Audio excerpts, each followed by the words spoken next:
Sıraсын aytın caninim, жүрөгүбүзө bir bolsun. Жетовулазо жетиги, түнөгүбүзө bir bolsun. Halkım деген oң azayıp, halkım деген o көп bolsun. Pulkun деген oң azayıp, jurtun деген o көп bolsun. Cemim деген oң azayıp, elim деген o көп bolsun. Hani şu jerim degene көп bolsun. Başçı gelsin o halkıma, el jurtun hiçbir atpagan. Çetinden satıp yemitpey, hala tonunu saklagan. Halbetten akın katarından, bunu da aytıp takşanam. Kırgızdın her bir asıldı, bulutu kımbat dep aytam. Kırgızdın her bir yerinde, taşı da kımbat dep aytam. Ala tonunu yerinde, aşı da kımbat dep aytam. Başkasın aytıp yağındamay, çöbü da kımbat dep aytam. Өлкөнүн бары суктан гана тынчтык, гөлү да кымбат деп айтам. Алтын күмүш чыгуучу, гени да кымбат деп айтам. Албетте калпагы баштан түшпөгөн, эли да кымбат деп айтам. Эчен окуус бир ай, төрү да кымбат деп айтам. Асыл bir кыргыз жеримдин бар болсунчу ой түнөгү. Өлбөсөң экен деп тилейм, ала тонуной жүрөгү. Башка өлкөгө ой качпастан калдым, ала тонуне сүйөтүм. Ай азаматтар, мына жаш балдар, ар өнөргө маш балдар, анда эмесе мына токтоңдор, айтар сөздөн шашпаңдар дейт. Biz mına bizdin jana aytып атканда коңшу студиябызда коногубуз бар. Ошондуктан сөз кезегин коңшу студиябызда олтурган Айда Айымга өткөрүп берейин. Рахмат Шекербек мырза. Кутман кечиңиздер менен урматтуу телекөрүүчүлөр, мына өзүңүздөр күбө болуп жатканда ЛТР каналынын Алтын комуз кубогунда ат салышып жаткан Ак таңдай теле долбоорундагы бүгүнкү акындарыбыз Тынчтык менен Шайлообек мырза жанатан бери ушу кыргыз жери менин бейишим деген теманын тегерегинде биздин жергебизди даңазалап олтурушат. Ал эми азыр бул жакта болсо биздин студиябызга чакырылган атайын коногубуз кара сөз менен жалпак тил менен ушул биздин жерибиздин кандай бейиштей жер экендигине дагы бир назар салуу үчүн чакырылган. Анда эмесе мен коногубузду тааныштырып өтөйүн. Кыргызстан Түндүк Кипр мамлекет маданият борборунун тең төрагасы, эл аралык Ала Тоо университетинин окутуучусу Кыялбек Дыйканов. Мына Кыялбек мырза жанатан бери биз ушул күбө болуп отурабыз. Биздин студиябыздагы жаш акындар биздин кыргыз жергесин өздөрүнүн бир эң бир баягы төкмө акындардын таттуу тилине салып, маданий, тарыхый жактарын даңазалап айтып отурушту да. Сиз ушул муну айтып жаткан себебим баягы өзүңүз жаш болсоңуз дагы көп жерлерди көрүп, чет өлкөлөрдү көрүп келген экенсиз. Анан биздин ушул кыргыздын жергесин даңазалап, чындап эле ушул бейиштей дейбиз. Ошол бейиш дегенди кандай түшүнсөк болот? Ошол тарабынан салыштырмалуу айтып берсеңиз. Негизинен ата мекен, ата журт, Кыргызстан, өзүң жериң, элиң туулган жер бул кандай гана керемет сөздөр да. Мунун баркына жетиш үчүн неги чет мамлекетке албетте барыштын кереги, шарт кажети деле жок деп айта алам. Бирок чет мамлекетке барганда дагы барып, анан же болсо бул жакта барбай калгандардын арасындагы бир баамдоо десек болот да. Ата мекенге, элүү жерибизге болгон бир көз караш, баалуу көз караш. Албетте биз Кыргызстанды, өзүбүздүн жерибизди ушунчалык кооз, бейиштей, жаннаттай болгон жерибизди баалоо үчүн, ошону барктоо үчүн көптөгөн аракеттерибизди кылышыбыз керек. Ошо мекенге болгон, мамлекетке болгон көз карашыбызды түздөшүбүз керек. Бул кандай башталат? Айтат го баягы ар бир татаал нерселер жөнөкөйдөн башталат деп. Биз адамдар, жарандар өзүбүздүн мекенди өнүктүрүп, же болбосо өзүбүздүн мекендин кадырына жетиш үчүн өзүбүзчө аракет кылышыбыз керек.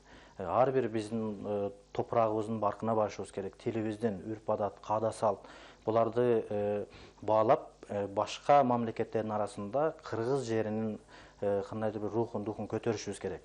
Салыштыруу иретинде айтып кетсем, мен Түркияда, Кипрда ошол жакта жердеп келдим. Албетте барганда айтат го баягы курсак азыгы, анан кийин жан дүйнө азыгы деген бар. барып ошол жерге түшкөндө эле жан дүйнөңдө бир кемчиликти байкай аласыз да. Ал деген эмне? Мисалы үчүн кымбат баалуу ресторанга барып отурсаңыз деле, чоң мейманканаларга барып жатсаңыз деле, ал биздин боз үйүбүзгө же болбосо Гүлчат айыбызга, беш бармагыбызга жетпейт дегенди билдирет да. Анан кийин бат эле Кыргызстанды унутуп, же болбосо өзүбүздүн жерибизди барктай албашыбыз бул менин оюмча мекенге болгон кыянаттык болуп эсептелет дейм да. Айтмакчы, ошо жан дүйнөнүн кандайдыр бир кем дүйнөсү сезилип кетет деп атпайсызбы? Айрыкча ошо башка жерде жүргөндө деп. Жанан мына ол биздин кайрыктарды ала турган болсок дагы, ушу жакынкы эле биздин Казакстандагы көбүнчө ошол жактагы таланттуу ырчы адамдар биздин обондорго аябай кызыгышат да. Анткени себеби ал жакта биздикиндей тоолор, айрыкча ошо башка жерлерден тоолорубузду сагынабыз го. Ушундай бир тоолор, керемет бир жаратылыштын табияттын коюнундагы ушундай жайлар азыраак болгондугуна байланыштуу. Анткени себеби силерде ушундай керемет кооз жайлар бар дейт да. Ошол жерден бир башкача мукам сезимдеги обондор да жаралат деп кызыгып калышат.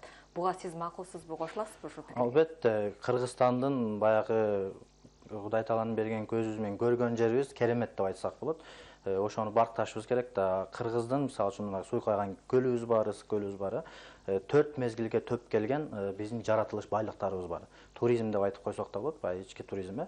Ошол нерсе четтен келгендерге байкалып атыптыр демек. А биз ошонун колдо бар алтындын баркын билбей калышыбыз мүмкүн да, кандайдыр бир даражада. Ошону чет мамлекеттен келген туристтердин баамында, мен өзүм туризм тармагында иштегеним үчүн көп баамдайм да. Мага мындай негатив же болбосо кандайдыр бир терс жактарын азайтышат да Кыргыздын. Кандай керемет жериңер, сиз айткандай аскасы асманга тирелген тоолорубуз бар керемет, сууларыбыз, жаратылышыбыз, мына көлүбүз, Арсланбаптын акындарыбыз айтып кеткендей, Арсланбап жаңгактарыбыз, өрүктөрүбүз, ар бир аймагыбыздын өзүнчө байлыгы бар. Бул деген Кыргыздын улуулугу. Улуу эл, улуу тарыхта болгон эл, бул дегенди башка мамлекеттер демек туюп билип атат. Бул биздин кыргыз жарандарына чоң бир сабак болуш керек деп ойлойм. Чет мамлекеттен келген адам бизге суктанып, же болбосо биздин маданиятыбызга суктанып, ырыбызды ырдап, же болбосо комуздун үнүн укканда кандайдыр бир кыялга баткан бир чет мамлекеттик жаран биздин Кыргыздын өзүбүздүн жараныбызга кандайдыр бир сабак берип кетет деп ойлойм да. Ошол нерседе сиз айтып аткан туура нерсе. Биз кыргыз улуу элбиз, улуу жербиз. Бирок ушинтип эле айтып сөз менен куру калтырбастан, ошол жерлерибизди, жаратылышыбызды, өзүбүздүн улуттук баалуулуктарыбызды сактап калышыбыз керек. Ар бир жанан. Бул бешиктеги баладан чоң аксакал, чоң энелерибизге чейинки кандайдыр бир убакытты камтыйт да. Айтмакчы, ошо биздин да чыгармачылык топ жакында эле Катардагы Доха шаарына барып келди да. Ал жакта чындап эле баягы эч нерсе жок, чөл дейбиз, бирок ошол эле убакта баардыгы бар барсаңчы. Баардык нерсеси бар, баардык ыңгайлуу шарттары бар, көк мелжеген имараттар бар, ошонун баарын көрүп туруп, баары бир эле биздин өзүбүздүн көк мелжеген асказоолорубузга жетпейт экен деп калабыз да. Анан чындап баягы жээктеги ошол Персия булуңунун жээгинде жайгашкан эмеспи? Жээкте таптаза, эч бир таштанды жок. Анан таштандын жыты дагы чыкпайт экен. Анткени себеби алар ошонун баардыгын караган экен. Таштандыны ошол замат жытынан бери тартып кете турган бүт тейлөө шарттарынын баары укмуштай кылып жазалган экен да. Ал эми минтип карап отуруп, ошол биздин Кыргызстанда баардыгы бар, бирок ошону биз өзүбүз чындап эле жанагы баркына жетпей, кадырына жетпей атабыз деп. Жанан жөнөкөй эле нерсе ушул таштандыны көчөгө таштаба, же болбосо биз жаратылышка эс алгана барганда ошол жерлерди дагы өзүбүздүн ошол мисалы тамак жасасак ошонун калдыктарын дагы калтырбашыбыз керек. Таштандыны эч качан таштабашыбыз керек. Ал тургай ушу жерге түкүргөн нерсе дагы бир маданиятка жатат. Ошол нерсенин баардыгын тең кичинекей кезинен баштап үйрөтүшүбүз керек анын баардыгына. Ушул биздин заманда жашап жаткан замандаштарыбыз, сиз, биз дегендей. Ошол балким айта берсек, баягы адамдын кулагындагы нерсе бара-бара жүрөгүнө жетет дегендей бир тарбиялык бир жакшы мааниси дагы болсо керек, Албетте, ал нерсе сиз айткан жана жасалма жол менен өнүккөн мамлекеттер көп. Алардын башка чарасы жок да. Биздикиндей болгон кого жаратылышы жок. Демек, алар башка жолго барып атышат. Мамлекетке түшкөн казынадагы акчадан кандайдыр бир дүйнө элин өзүнүн мамлекетине көз салдырыш үчүн ошол нерсени жасалма түрдө кылып кетип атышат. Сиз айткан Катар, Дубай дегенде, жана башка мамлекеттер. Алар ошо биз чөлдө туруп калдык деп башка жака кетип калбастан ошол жерди гүлдөтүп атат. Өздөрүнүн турган жерин эле гүлдөтүп атышат, Демек адамды баягы туруп өзү жашаган жери кооз көркүнө чыгарбастан, тескерисинче ошо адам өзүнүн жашаган жерин көркүнө чыгарып жашаса болот экен да. Албетте, туп-туура айтасыз. Бирок менин оюмча сиз жана кичинекей маалынан деп атпайсызбы? Ошол нерсе туура. Ар бир баланы үй бүлөдөн тарбиялап башташ керек. Сиз айткандай жол эрежелери, же болбосо коомдук жерлерде өзүн кандай алып жүрүш. Негизи эле туризм өзүнүн мамлекеттин маданиятын көтөрүүдө бул нерселер кичинекей бир кыпындай болуп көрүнсө дагы, ошол нерсе бара-бара чоң нерсеге айланып кетет да, жөнөкөй татаалга айланат. Сиз айткан ошол маданияттын түрлөрүнү биз калыптандырышыбыз керек. Туризм жаратылыш чет мамлекетти суктандырыштын бирден бир башкы тепкичтери болуп эсептелет да. Анан кийин адам жашаган жерин көрккө чыгарыш керек. Бул нерсе баягы эле көртерлик курсактын айынан азыр мигрант болуп чыгып кетип атабыз. Өкүнүчтүүсү. Буюрса, мен ойлойм, кыргыздар аракетчил калк, кээде жалкоолук тутуп калбаса, бирок иштерман, чарбачыл калкпыз. Бул нерсе акырындап өнүгүп келатат. Буюрса, Кыргызстан дагы өзүнүн турган жерин өнүктүрүп, туулган жерин топурагы алтын деген сөздү ыйык тутуп, башка мамлекеттердин арасында кыргыздын даражасын көтөрө турган даражага келет деп ишенип кетем да. Чоң рахмат, урматтуу телекөрүүчүлөр, бизге бөлүнгөн убакыт да соңуна келип калганына байланыштуу. Биздин коногубузду дагы бир ирет тааныштырып өтөйүн. Кыргызстан Түндүк Кипр маданият борборунун тең төрагасы жана эл аралык Ала Тоо университетинин окутуучусу Кыялбек Дыйканов болду.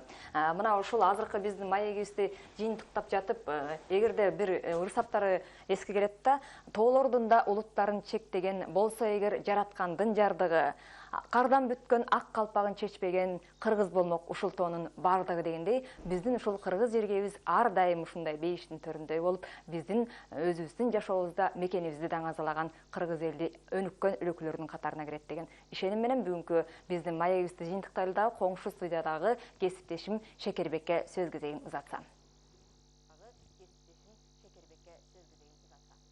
Рахмат Айда, анда эмесе биз акындарыбыздын кимизи кандай айтышканын ушул элибиз, журтубуз менен добуш берүү менен чечилет. Ошондуктан бул жердеги акындардын добушун айта кетейин. Шайлообек Кыдыралиев акыныбыз 32 упай алды. Ал эми Тынчтык Эсенбай уулу 29 упай алды. 2 чурказада, 4 чурказадагы бирөө биринчи келиш керек. Шайлоо ошол жеңишиң менен кут болсун дейбиз. Ал эми Тынчтык али алдыда далай жарыштар бар, далай байгелер бар, далай сындан өтөсүң демекчибиз.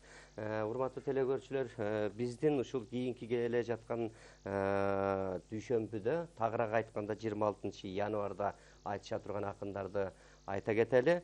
Нурдин Ибраев Бишкектен, Шамрыбек Тургунбаев Оштон, булардын темасы сөз кадыры чарчады деген темада айтышат. Келерки дүйшөмбүгө чейин көрүшкөнчө саламатта калыңыздар.